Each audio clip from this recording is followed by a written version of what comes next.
வணக்கம். இசைஞானி இளையராஜா ஒரு சில பாடல்களுக்கு புதுசா இசைக்கருவியை அறிமுகப்படுத்துவாரு. அப்படி ஒரு புதுசா அறிமுகப்படுத்தின ஒரு பாட்டை பத்தி தான் பார்க்க போறோம். இது ஏதோ வெளிநாட்டு இசைக்கருவி கிடையாது. நம்ம நாட்டார் வழக்குல ஏதோ ஒரு கிராமத்துல இருக்கக்கூடிய இசைக்கருவியை சினிமாவுல வித்தியாசமா அறிமுகப்படுத்துவாரு. ஒருவேளை நான் சொல்லக்கூடிய இந்த பாட்டுல அது என்ன கருவி அப்படின்னு யோசிங்க. ஒருவேளை யோசிக்க முடியல அப்படின்னா இந்த காணொளியுடைய நிறைவுல அது என்ன கருவி அப்படின்னு நான் சொல்றேன். குறிப்பா இசைஞானி இளையராஜா ஒவ்வொரு இயக்குனருக்கும் ஒரு மாதிரி படம் பண்ணுவார். அதுலயும் கஸ்தூரி ராஜா இளையராஜா கூட்டணி அப்படின்னா அந்த பாட்டு ரொம்பவே வித்தியாசமா இருக்கும். நாட்டுப்புற வழக்குகள்ல பாடல்களை ரொம்பவே ஹிட் பண்ணிடுவாங்க. அப்படி ரெண்டு பேரும் சேர்ந்து பண்ண ஒரு திரைப்படம் தான் வீரத்தாலாட்டு. இதுல வரக்கூடிய வாடிப்பட்டி மாப்பிள்ளை எனக்கு வாக்கப்பட்டு வாரன்னு அப்படிங்கிற இந்த பாட்டை பத்தி தான் பார்க்க போறோம். இந்த பாட்டை கஸ்தூரி ராஜாவே எழுதியிருப்பாரு. கங்கை அமரன், சைலஜா ரெண்டு பேரும் சேர்ந்து இந்த பாட்டை பாடியிருப்பாங்க. இந்த பாட்டு எந்த வகையான பாட்டு அப்படின்னா ஒரு ஏறத்தாழ ஒரு கூத்து வடிவத்தில் உள்ள பாட்டு. இந்த பாட்டுக்கான பொருள் இருக்குல்ல அது என்ன அப்படின்னா இந்த மாப்பிள்ளக்காரன் ரொம்பவே கோவப்பட்டுக்குவான். எனக்கு வந்துட்டு நான் உங்க வீட்டிலே இருந்தேன், உங்க அம்மாவுக்கு சேலத்தை வச்சு கொடுத்தேன், நான் முன்னாடியே பரிசம் போட்டேன், ஆனா உங்க அப்பா வேற மாப்பிள்ளை பாக்குறாரு, நான் உங்க வீட்டுல இவ்வளவு உழைச்சிருக்கேனே, என்னைய விட்டுட்டு ஒரு வசதிக்காரன ஒரு மாப்பிள்ளைய பாக்குறாரா, இது நியாயமா அப்படின்னு மாப்பிள்ளைக்காரன் கேட்க பொண்ணு சொல்லுவா அதெல்லாம் கிடையாது, அதெல்லாம் நீ அப்படி நினைக்காத, என்னவானாலும் நான் உனக்கு தான் அப்படின்னு சொல்லுவா. இந்த பாட்டுடைய இந்த வடிவத்தை கேட்கிறப்ப உங்களுக்கு வித்தியாசமா இருக்கலாம். என்னன்னா இப்பெல்லாம் இப்படியெல்லாம் நடக்குமா அப்படின்னு.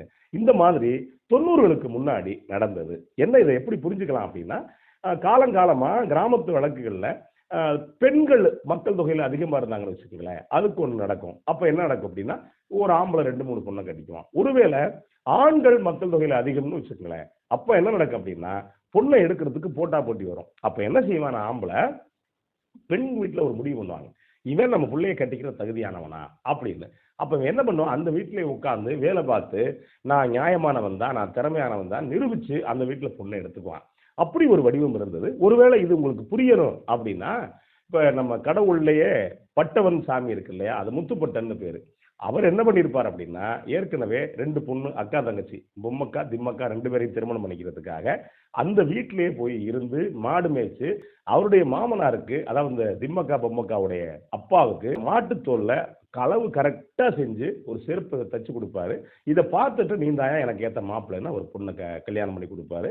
அப்படி இப்போ உள்ளவங்க தான் பட்டவன் திம்மக்கா பொம்மக்கா அப்படின்னு வச்சுக்கோங்களேன். இப்போ இந்த பாட்டுக்குள்ள வருவோமே, இதுல இசைஞானி இளையராஜா என்ன பண்ணிருப்பார் அப்படின்னா முழுக்க நாட்டுப்புற பாட்டா, அதனால நாதஸ்வரம், தவில், உருமி, பம்பை இந்த மாதிரி கருவிகளை பயன்படுத்தி இருப்பாரு.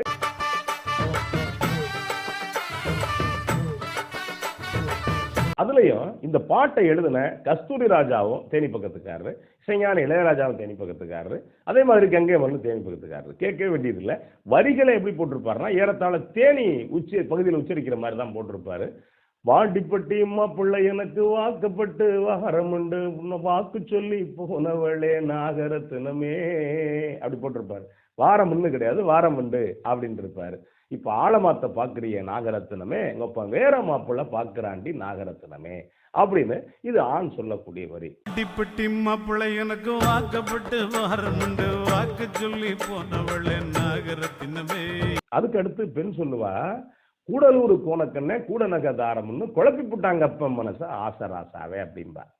நான் சொல்லலையா, அந்த கூடலூர்கார கோணக்கண்ணைங்கிறவன் எங்க அப்பன்ட்ட நகத்தாரம்ட்டு அதிகமா பண்ணிட்டான் அப்படின்பா. அடுத்த உடனே சொல்லுவான், உங்க அம்மாவுக்கு நான் சேலத்தை வச்சு மாமியாருக்கு சேலத்தை வச்சு மாடுகள்னு மெச்சு கட்டி மாலை மாத்த தேதி குறிச்ச நாகரத்தினமே அப்படிங்கிற. ஐயோ எங்க அம்மாவை சொல்லாத, மாமியார சொல்லாதீங்க, மாமனார செஞ்ச வேலை மாச்சுக்குவே உசுர கூட ஆசராசாவை, எதுக்கு உன்னை கல்யாணம் பண்ணிக்கலன்னா எங்க அப்பா என்ன சொன்னாலும் பரவாயில்ல கேட்க மாட்டேன், உசுர கூட மாச்சுக்குவேன் அப்படின்னு சொல்லி வரி சொல்லுவான். 3/4 பவுன் தாலி ரூபா 300க்கு சேலை வச்சு பரிசம் போட்டு வருஷமாச்சு நாகரத்தினமே. பரிசம் போட்டே வருஷம் ஆகி போச்சே, இப்போ நீ என்னை கல்யாணம் பண்ணிக்க மாட்டியா அப்படின்னு மறுபடியும் சந்தேகத்துல கேட்கறான். இப்ப இவன் என்ன சொல்றா அப்படின்னா அதுக்கு அவனுக்கு உறுதி கொடுக்குறா. எந்த வகையில உறுதி கொடுக்குறா அப்படின்னா பட்டாளத்து சிப்பாய் பட்டாளம் தந்தா கூட கட்டாயமா மாற மாட்டேன் ஆசராசாவேங்கிறா.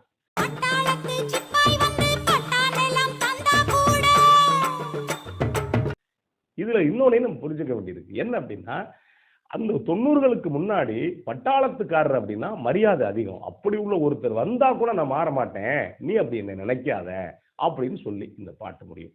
இந்த பாட்டுக்குள்ள இடையிசைகளை கவனிச்சு பார்த்தீங்கன்னா நாதஸ்வரம் மட்டும்தான் ஆக்கிரமிச்சிருக்குன்னு வச்சுக்கோங்களேன். இப்ப நான் சொன்னேன் இல்லையா, ஏன்னா இது நாட்டுப்புற பாட்டு, நான் சொல்ல இதுக்குள்ள என்ன புதுசா இசைக்கருவி சேர்த்திருப்பாரு. நம்ம ஏற்கனவே சொல்லிட்டோம், பம்பை, உருமி, அவன் வந்துட்டு தவிழ், நாதஸ்வரம்.